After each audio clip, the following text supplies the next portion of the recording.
नमस्कार दोस्तों, स्वागत है आप सभी लोगों का एक बार फिर से हमारे YouTube चैनल में। दोस्तों, आज की इस वीडियो में हम आपको बताएंगे 28 नवंबर गुरु प्रदोष के अचूक उपाय। 12 बेलपत्र को 3 भाग वाला उपाय समझो, धन प्राप्ति का सबसे अचूक उपाय है। श्री शिवाय नमस्तुते। हम सबको पता है कि गुरुवार की प्रदोष का बहुत ही विशेष दिन आया है। अभी गुरुजी की कथा चल रही थी बनारस में काशी विश्वनाथ की धरा पे, और उसी धरती पर गुरुजी ने 12 बेलपत्र को 3 भाग में बांट करके और गुरुवार की प्रदोष का यह बहुत स्पेशल सा, बहुत ही प्यारा सा उपाय बताया है। अगर आप कर लेते हैं इस उपाय को, गुरु की किसी भी प्रदोष पर, यकीन मानिए धन प्राप्ति आपके घर में हमेशा होगी। कभी भी माँ लक्ष्मी आपसे रूठेंगे नहीं। लेकिन थोड़े तरीके से इस उपाय को समझिए ताकि आप बहुत आसानी से और इजी में अपने घर पर इस उपाय को कर पाओ। ठीक है ना, चलो समझने की कोशिश करते हैं। देखो, जहाँ पर सभी को 12 बेलपत्र लेने हैं, 12 बेलपत्र से एक भी ज़्यादा एक भी कम नहीं। कितनी बेलपत्र लेनी है आपको? 12 बेलपत्र लेनी है। कितनी बेलपत्र? 12 गिन करके ले लें। लेने के कहीं से कटा हुआ ना हो, फटा हुआ ना हो, समझे। इन बेलपत्र को 3 हिस्से में बांट दें। कितने हिस्से में बांटोगे?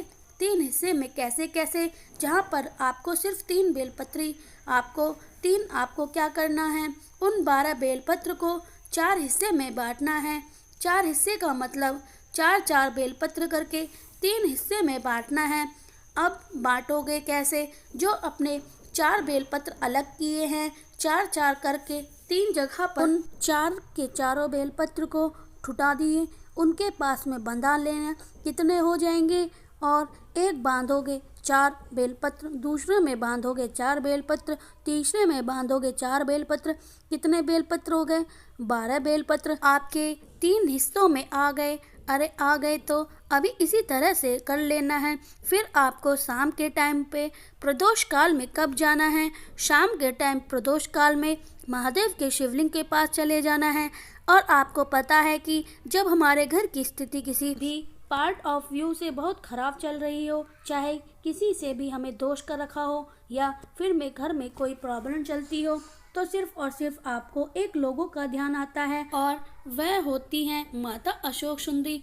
पता है आपको क्या करना है? जो आपके पास में 12 बेलपत्र थे, जिनको आपने 4-4 करके 3 भागों में बांट रखा है, उसे समर्पित करना है। कहाँ पर?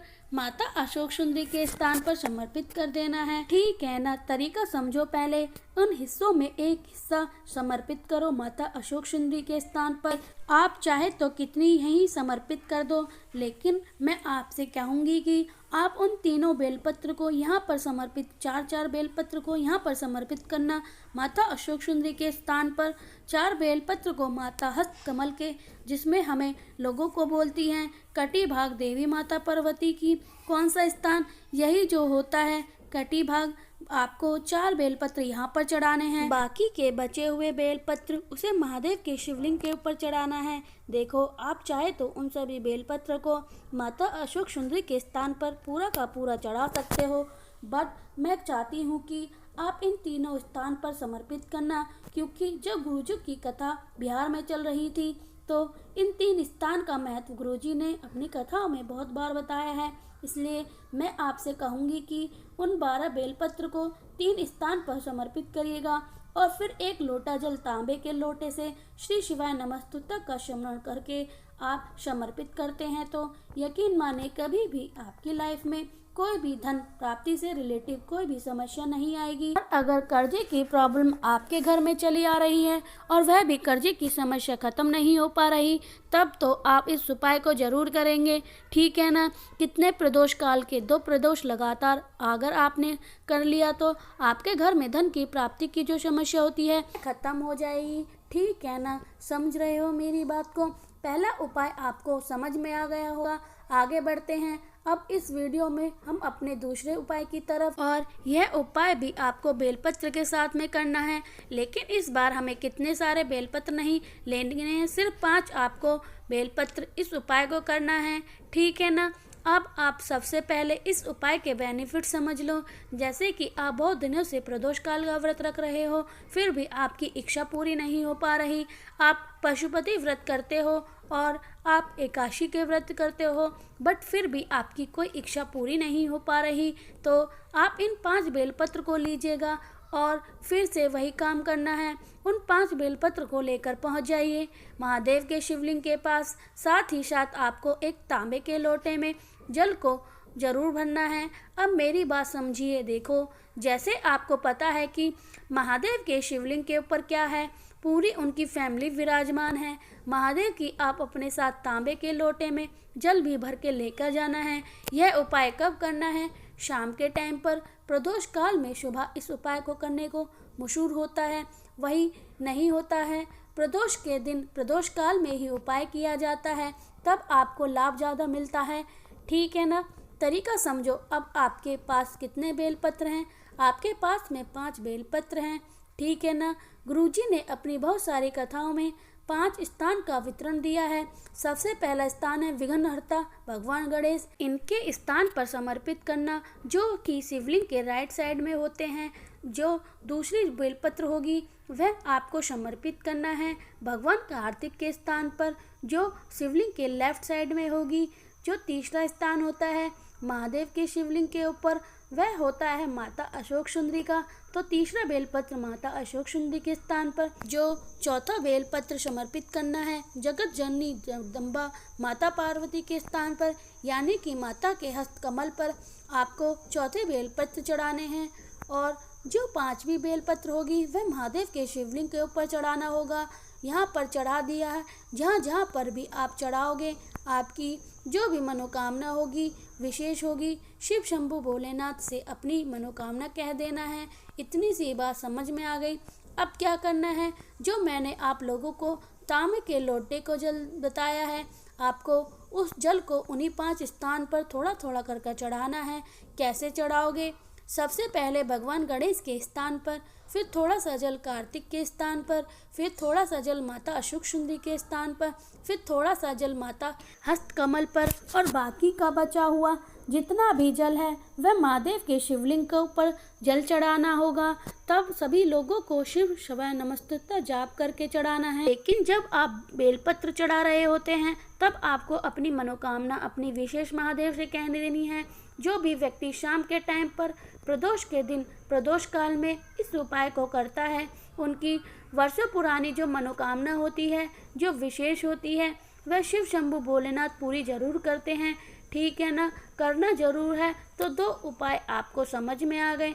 आगे बढ़ते हैं इस वीडियो में हम लोग अपने तीसरे उपाय की तरफ। लेकिन उससे पहले एक छोटी सी बात आप सबको बताना चाहती हूँ कि इसके लिए आपको ज़रूरत होगी किसी पीले चंदन की। ध्यान रखिएगा, जो पीला चंदन लगाओगे वैसे एक पाउडर के फॉर्म में लेना है।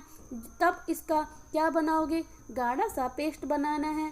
हल्का सा पानी डालकर उसी के साथ आपको 3 बेलपत्र लेनी है। जो 3 बेलपत्र लो, वहाँ कहीं से कटा फिटा ना हो, कहीं से नहीं होना चाहिए। अब जो आपके पास में पीला चंदन है, उस पीले चंदन को लड़ाई झगड़ा दूर करने के लिए मैंने आपको एक नाम बताया है महादेव का। वह कौन सा नाम है? हटकेश्वर महादेव। फिर से बोल रही हूँ, कौन से महादेव हैं? हटकेश्वर महादेव के नाम से आपको क्या करना है? एक एक बिंदी अभी सभी बेलपत्र के जो बड़े पत्ते होते हैं उनके इस पर लगाना है आपको। अब छोटी छोटी बिंदी मत लगाना। अब यहाँ पर आपको मैं बड़ी बिंदी बता रही हूँ, बट फिर भी आप क्या करेंगे, बड़ी सी बिंदी आप उन तीनों बेलपत्र पर लगा देना है। लगाने के बाद आप सीधे पहुँच जाइए महादेव के शिवलिंग के पास में। जो भी व्यक्ति घर में लड़ाई झगड़ा कर रहा है, ध्यान रखिएगा यह बेलपत्र हमें सिर्फ और सिर्फ महादेव के शिवलिंग के ठीक ऊपर समर्पित करना है, कहीं और आपको नहीं चढ़ाना है। आपको एक एक करके उन बेलपत्र को महादेव के शिवलिंग के ऊपर समर्पित करते जाना है। जो भी व्यक्ति घर में कलेश कर रहा है, लड़ाई झगड़ा कर रहा है, उस व्यक्ति का नाम और गोत्र बोल देने से जो भी व्यक्ति शाम के टाइम पर प्रदोष काल में इस उपाय को करता है, उनके घर में कभी भी लड़ाई झगड़े नहीं होते और भोले शंकर की कृपा आपके ऊपर हमेशा बनी रहती है। तो तो ज़रूर करिएगा सभी को। बाकी बाद में आप चाहे तो जल वगैरह समर्पित कर सकते हैं। एक आखिरी उपाय हम लोग आपको बताने जा रहे हैं, जो यह हमारा चौथा उपाय है। बात कर लेते हैं खड़े मूंग से। आप सभी को इस उपाय को करना है, समझने की कोशिश करिएगा। इस उपाय से करने से आपके घर में अगर रोग की समस्या बहुत ज़्यादा बढ़ रही है, बीमारी ख़त्म नहीं हो पा रही, तो कर के आपको 5 खड़े मूंग लेने हैं। ध्यान रखिएगा मूंग मात्रा ज़्यादा नहीं होनी चाहिए, सिर्फ 5 खड़े मूंग लेने हैं। उसके बाद में आपको एक तांबे का लोटा लेना है, उसके अंदर जल भरना है। जो 5 खड़े मूंग आपने लिए हैं उसके अंदर डाल देना है। आप इस कलश को लेकर पहुंच जाइए सीधे महादेव के शिवलिंग के पास में। जैसे ही पहुंचोगे सबसे पहले दर्शन किसके होते हैं? नंदी बाबा के। और आपको यह भी पता है कि जो नंदी बाबा का एक पैर होता है वह उठा होता है। उसके बाद में जो मूंग वाला जल है उसे 6 बार में समर्पित करके इसके ऊपर नंदी बाबा के ऊपर पैर के ऊपर नंदेश्वर महादेव। ध्यान रखिएगा जब आप उन 6 बार उसी कलश से जल चढ़ा रहे हो तो पूरा जल खत्म नहीं होना चाहिए। थोड़ा थोड़ा करके जल आप नंदी बाबा के ऊपर पैर पर चढ़ा देना। ध्यान से स्मरण करके नंदेश्वर महादेव। अब जो बाकी बचा हुआ जल आपके पास में है वह पूरा बाकी का बचा हुआ जल महादेव के शिवलिंग के ऊपर श्री शिवाय नमस्तुते का जाप करके जो भी व्यक्ति घर में अपने बीमार है उसका नाम और गोत्र बोल देना है। प्रदोष के दिन प्रदोष काल में खासकर गुरु की प्रदोष पर अगर आप इस उपाय को करते हैं तो आपके घर में कभी भी रोग या बीमारी प्रवेश नहीं करती है। जो भी व्यक्ति घर में बीमार होता है उसकी बीमारी ठीक हो जाती है। तो वीडियो पसंद आई हो तो लाइक करिएगा। कुछ पूछना है तो समझ में नहीं आया है तो नीचे कमेंट सेक्शन में पूछ सकते हो। और जितने भी मेरी भाई बहन पहली बार मेरी आवाज़ सुन रहे हैं तो चैनल को ज़रूर सब्सक्राइब करके श्री शिवाय नमस्तुते हर हर महादेव।